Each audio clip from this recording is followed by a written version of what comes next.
ได้คือจากต้อนกขุมกับต้อนกขุม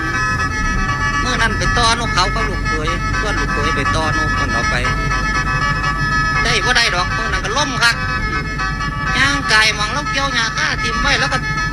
สางหญ้าข้าเห็นอย่างเงี้ยเป็นรถแล้วก็เลยปล่อยขาไงแม่ละทิศขายยังไม่มารถพอมาลูกเขยก็ส่งเป่าส่งฟังทางก่อนพวกเราก็สร้างหญ้าข้าแล้วก็ว่างมัดต้องมัดมันละห่วยเคยไหมไปก่อนไว้แต่ว่าหมอเนี่ยข้าวเดียวแล้วก็นั่งลูกเคยไปย่างออกนาลิบหมดแล้วไปฮอดมองหมดแล้วมองแล้วที่เป็นตอนเขาหมดละเป็นต้นไม้เดิมเนาะนี่ละต้นนี่ละทิศพอมากไกลดิตกกกนี่ละห้ามันดิทำบาดอย่ารอให้เดินไม่ได้ก่อนแล้วค่อยมารักษาลองเปิดใจทานสมุนไพรยายบุญมีว่านปลาไหลเผือกของแท้ 100% สรรพคุณช่วยเรื่องปวดข้อปวดเข่าเกาต์รูมาตอยนิ้วล็อกมือชาขาชาลดปวดกระดูกข้อเข่าเสื่อมหมอนรองกระดูกทับเส้นกระดูกเสื่อมกระดูกต่างว่ามาปวดมองตั้งเขาเนี่ยตึ้งปวดมองตั้งเขาเนี่ยตึ้ง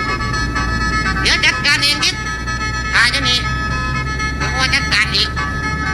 เดี๋ยวก็นั่งเพิ่มเนี่ยเดี๋ยวนี่เพิ่งหลับเท่าคนได้ไหมหนักเป็นแนวงามันสบายถึงง่ายเพราะพวกใหม่ทำเลยถึงไงถ้าถึงพวกใหม่จะพวกเปลี่ยนกูจะซื้อทิศเดี๋ยวพ่อจัดการเองเงินเนี่ยฟังเสียงขันรถพวกเขาไม่ต้องห่วงแถวนี่ร้ายขนาดพ่อมาเบิ่งไว้ไม่ต้องห่วงสบายกินลาบนกเขาแท้เข้าหมดเลยหลงว่าฟังเลยมีแต่เลี้ยวะเนาะเลยขึ้นป่าพอเราขึ้นก็ไม่กับจัดเล็กๆกับกูจุกกะจ้ะก็ยังคนบกคลองเนี่ยล่ะมาเมาข้างแล้วเป็นยังไงกับลูกเคยกับต้อมกันอยู่ล้มกับล้มน้ำมือแล้วนะกองดาขึ้นแท่นที่สิไตขึ้นคล้องแถวคล้องไปกับมึงส่งบักดื้อจังไหนดอกไอ้บ้านเนี่ยขึ้นตกตายได้พอไปกันลูกเคยว่ามาว่ารักนี่นั่งขึ้นไปแล้วก็ไปซ่อมนี่โยมมันเนี่ยว่างบังเลนนะปวดได้ก็ด้วยนี่เขาห้านี่ก็เลยพอตะว่างแล้วกันลงมาเท่าแล้วปล่อยนกเขาไว้เพิ่งหันละตั้งไว้ตั้งก็ได้หรอกไม่ยากได้อยู่ในทิศก็ตัดตัวฮะไม่ยากก็ลงมาถ้าเบิ้งที่ได้ว่าลูกเคยว่าโอ้ตึงอะไรละเป็นตะตุกกไม่แต่น้อพอเอ้ยจะปากนี่มึงจะปากว่างนกเขาไว้เอาดีๆนะลูกพ่อเมื่อนี่สบายต่อให้มันได้หลายๆแต่พ่อซื้อหัวอาหารให้กินแซ่บๆว่าแล้วก็ลงมาสาก็ไม่ดีว่าอยากสู้ซื้อได้ทีโอ้เอานกเขาว่างไว้แล้วเขาเนี่ยว่างไว้แล้วครับมันนั่งซ่อมอยู่ข้างล่างอยู่แล้วก็ลูกเคยสูบวันสูบจ่าตะกอนพักปันเอามาขนาดนี้ตั้นกันนะเอาไฟมาขนาดเดี๋ยวคนแน่ขั้นคนแน่โดนเตอร์นกเขามันกับเขาต้นเดียวกันก็บาดเสียงคันบาดเนี่ยสันอันทีบมันก็เล่งกันแล้วว่ะสบายไม่ติดบาดเอ๊ะหรือจะสูบไว้แล้วพอเบิ่งกันมันมากไรใดมันตัวน้ำมอนใจห้อนนะพ่อเฒ่า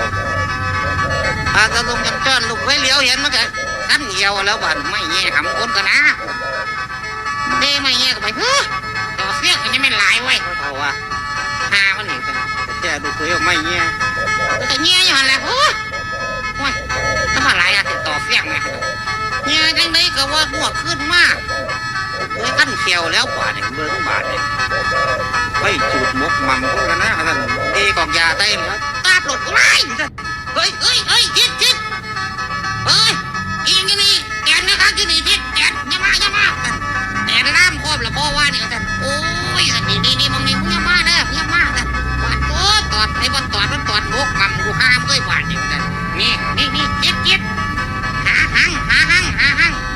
เอาใครเป็นมาฆ่าเร็วมันว่าเศร้าดิตั้งย้อนตั้งเงี้ยตั้งยันโอ้เดี๋ยวเราเจ็บมันเป็นเลือดบนระบบว่าไรมึงเบิ่งให้พ่อได้ไปยังเจ็บไอ้ถูกไหมล่ะเอาเบิ่งให้พ่อท่านเบิ่งให้พ่อก็ได้เหมือนกันโอ้ยถูกไม่ขาดเลย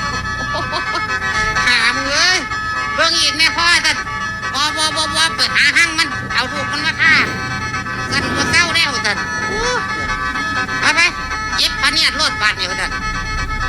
เย็บแห้งแล้วก็บอกลูกเคยไปเอาพะเนียดลงมาแล้วว่าตอมันเตะหามันละบาดนี่กูก็ยังได้ละนกเขาท่านโอ้ยบ่ไหวท่านกูลูกเคยก็หัวขวัญเพราะลูกเคยบาดนี่ขึ้นไปเก็บพะเนียดเก็บเอานกทั้งพอเท่าดอนนอนวี่แวว